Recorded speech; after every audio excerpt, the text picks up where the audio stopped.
Clássico é clássico e o primeiro Hora do Pesadelo é um grande clássico do terror e um baita filmaço que conseguiu e muito ser surpreendente, principalmente pelo seu final que não tem o menor sentido. E sabe por que disso? Tá nesse vídeo.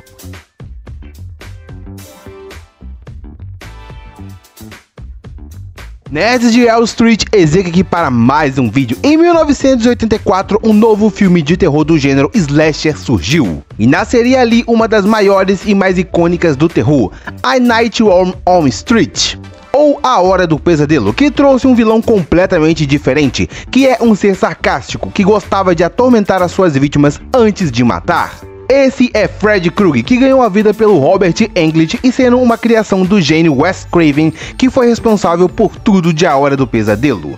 O filme foi um baita sucesso tanto de bilheteria quanto de crítica e se tornou um dos maiores e mais importantes do gênero, mas nada disso impediu do final do filme não ter nenhum sentido e até hoje continuar sem o menor sentido. E nem mesmo olhando as continuações que vieram depois, continua completamente sem sentido. Será que alguém tão genial quanto Wes Craven faria uma cagada dessa? Vamos ver aqui e entender o porquê de A Hora do Pesadelo 1, lá de 1984, ter esse final. E se existe alguma forma de poder explicar ele. E se você nunca viu Hora do Pesadelo original de 84, você tá vivendo errado e tem que assistir. Assim como você tem que deixar o seu like aqui para que esse vídeo chegue a mais pessoas fãs de A Hora do Pesadelo. Muito obrigado e vamos lá! E vai ter spoilers, logicamente. Para isso, vamos voltar lá no finalzinho de A Hora do Pesadelo, onde a nossa querida Nancy Thompson se vê em uma situação bem complicada, já que os planos dela haviam dado errado e o Glenn tinha morrido de forma sensacional. Então, no estilo Macaulay Culkin, ela arma várias armadilhas na casa, pega no sono para tentar trazer o Freddy Krueger para a realidade, com a possibilidade dele ficar sem poderes e com isso acabar com ele. Isso dá muito certo e ela dorme e consegue acordar no momento exato que segura no Freddy Krueger e vem com ele para o mundo real. Aí fica somente um adolescente versus um psicopata. E ela consegue tacar fogo no Freddy Krueger para ele morrer. Ouvindo a barulheira na casa, o pai de Nancy entra na casa. Os dois seguem as pegadas de fogo até o quarto da mãe de Nancy, enquanto a Freddy Krueger a sufocando. A Nancy o acerta e com isso o Freddy cai ao lado da cama e meio que desaparece. O pai da Nancy joga um lençol para apagar o fogo em cima da mãe de Nancy, mas por algum motivo ela volta toda queimada e é sugada pela cama como um portal. O pai da Nancy sai dali meio que dane-se o que aconteceu com a minha ex-esposa. Aí do nada o Fred ressurge para atacar a Nancy, e aqui a Nancy lembra de algo que o Glenn disse para ela lá no início do filme, e ela vira de costas para o Freddy Krueger e tira a energia dele, mostrando que ela não tem mais medo dele, e com isso ela desaparece, e pelo menos ao que parece está tudo bem. Sua mãe e seus amigos aparecem vivos, até que a capota do carro se fecha e vemos as cores do suéter de Freddy, e a mãe da Nancy é puxada pela janela da porta e acaba o filme.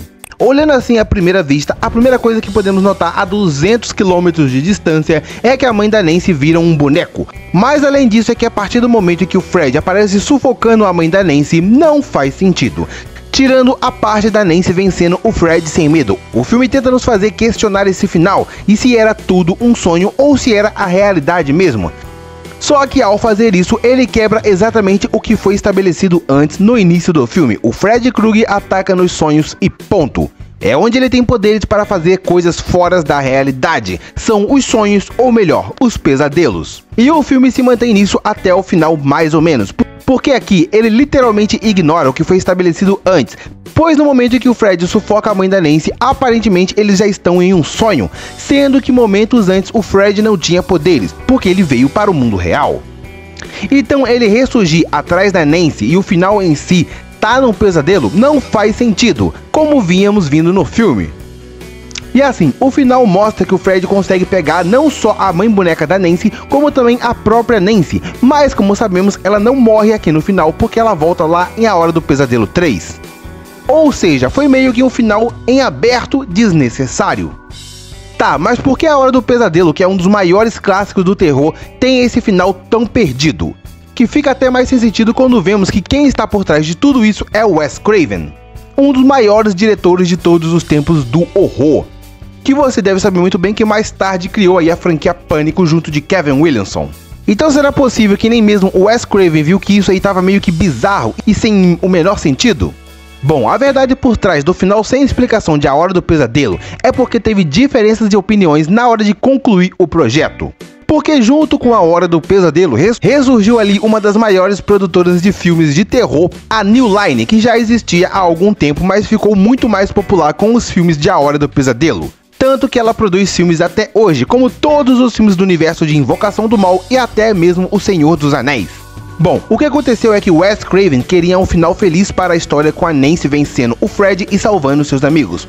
Mas o Bob Shaye, que era o presidente da New Line, não concordou com isso, e vendo a possibilidade ali de fazer uma sequência, já que o gênero slash estava aflorando naquela época, onde já tinha 4 Sexta-feira 13 e 3 continuações de Halloween, ele sentiu o cheiro de grana e, sendo ele o presidente da New Line, logicamente que foi ele que ganhou essa disputa, e por isso que A Hora do Pesadelo tem esse final. A ideia do Bob Shaye era deixar em aberto, e realmente ficou em aberto, mas também ficou sem sentido, porque passou a ignorar muita coisa do próprio filme. Mas será que existe um jeito de explicar o final de A Hora do Pesadelo? Bom, eu irei tentar a partir desse momento. Só vou pedir para você deixar o like aqui se você ainda não deixou, ficou até aqui, deixa um like aí pra gente, para ajudar o canal a chegar aqui a 7.000 inscritos e alcançar os mais loucos fãs de terror que tem perdidos na internet. Durante o filme, conseguimos entender que o Fred Krueger tem seus poderes no mundo dos sonhos, que é onde ele persegue as suas vítimas e causa as mortes que desafiam até as leis da natureza, como foi a morte da Tina e a do Glenn. Mas como vimos em um de seus pesadelos, a Nancy consegue trazer o chapéu de Fred Krueger para o mundo real, que abre a chave para ela trazer ele para o mundo real, e é isso que ela faz. E para explicar isso, vamos lá para o 6º filme da franquia, O Último Pesadelo de Fred, onde entendemos como o Fred Krueger, que era um humano até morrer, ganhou os seus poderes de invadir os sonhos das pessoas. Em O Último Pesadelo de Fred, é nos dito que no momento em que o Fred estava morrendo, sendo queimado, alguns demônios dos sonhos apareceram para ele e deram a ele a chance de se vingar em troca das almas das suas vítimas. E é por isso que o Fred tem seus poderes ligados aos sonhos. E vamos teorizar, beleza? Nancy consegue trazer Fred para o mundo real, onde ele não pode usar seus poderes, já que as pessoas estão acordadas. Após a Nancy tacar fogo nele, logicamente que ele não morre. Enquanto ela chama o pai, o Fred vai até o quarto da mãe de Nancy, que estava completamente apagada, e ela está dormindo. E se ela está dormindo, ela poderia estar sonhando, e com isso tem uma brecha para o Fred usar os seus poderes. Como vimos mais tarde na franquia, algumas das Final Girls, como a Alice, tinha a capacidade de puxar pessoas para os seus sonhos. E se existia essa possibilidade de puxar, talvez possa existir a possibilidade de entrar nos sonhos também. E como o Fred tem seus poderes ligados aos sonhos, ele conseguiu invadir o sonho da mãe da Nancy e matá-la da mesma forma que ela o matou no passado, queimada. E é por isso que seus poderes se manifestam no mundo real, assim como aconteceu com a Tina sendo arrastada pelo teto e o geyser de sangue do Glenn. Mas como você tá ligado, o Fred ainda aparece atrás da Nancy nessa cena. Só que a Nancy já não tem mais medo dele e vira as costas para ele e o Fred desaparece. Interessante, mas e quanto ao fato da Nancy ter saído do quarto e tudo ter parecido voltado ao normal, e o carro do Glenn virar o Fred e a mãe dela se transformar em boneca e ser puxada pela janela da porta? Bom, essa parte aqui, ela é meio difícil de explicar, porque entre tudo sem sentido no final de A Hora do Pesadelo, essa é a cena menos desconectada de tudo, porque se ela não tivesse o carro Fred Krueger e nem a mãe da Nancy virando boneca, talvez seria até mais fácil, mas logicamente que eu não vou deixar de tentar explicar aqui. O que pode ter acontecido aqui é que a Nancy não possa ter acordado de seu sono. Sabe quando ela foi dormir para tentar trazer o Fred para a realidade? Talvez ela ainda esteja dormindo. Tá, mas por que o Fred ficou sem poderes? Aí que tá, ele não ficou sem poderes, seus poderes só pararam de atingir a Nancy, que durante o embate dela com o Fred perdeu o medo dele, e por isso ele não foi capaz mais de usar os seus poderes com ela. E assim como eu falei antes, alguns dos sonhos são capazes de se conectar, como acontece futuramente na franquia. Então toda a briga do Fred contra a Nancy aqui, no final, eles ainda estão no mundo dos sonhos. Mas como aqui a Nancy já não tinha mais medo dele, seus poderes não faziam efeito nela. Só que o Fred, na tentativa de fazer ela sentir medo, vai lá e mata a sua mãe no mundo dos sonhos. Mas não funciona e a Nancy tira mais da energia que deu a ele, virando as costas para ele. E ele desaparece. E ela abre a porta e parece tudo bem. Só que ela ainda está em um sonho. Então o Fred não morreu? Não, porque o Fred só morre se ninguém mais temer ele. E como vimos em futuros filmes, ainda tinha bastante gente com medo do Freddy Krueger e ainda tinha muita gente na lista pessoal dele. Então a Nancy se encontrar em um novo pesadelo é pelo fato dela ainda não ter acordado daquele sono, e a sua luta com o Freddy continua fora das telas, mas ela consegue vencer o Freddy muito provavelmente porque ela não tem mais medo do Freddy Krueger, e o Freddy, não sendo besta, percebe isso e deixa de atacá-la, para ir atrás de suas outras vítimas.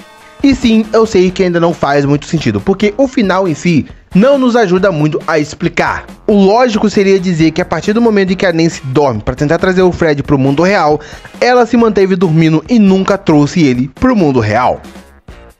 O que você acha dessas explicações? Você concorda que o final de A Hora do Pesadelo não tem sentido? Me conta aqui nos comentários, e se esse vídeo te agradou, deixa um like que ajuda muito o canal a chegar a mais pessoas fãs de terror e de A Hora do Pesadelo. E se quiser acompanhar mais, basta se inscrever aqui e você irá ajudar a gente a chegar aos 7.000 inscritos aqui na comunidade do Speed Nerd. Vou deixar aqui 2 vídeos para você dos rivais do Freddy Krueger, aqui um do Michael Myers, já que é mês de Halloween, e aqui um do Sexta-feira 13, do Jason Voorhees. Muito obrigado pelo seu tempo aqui comigo, valeu!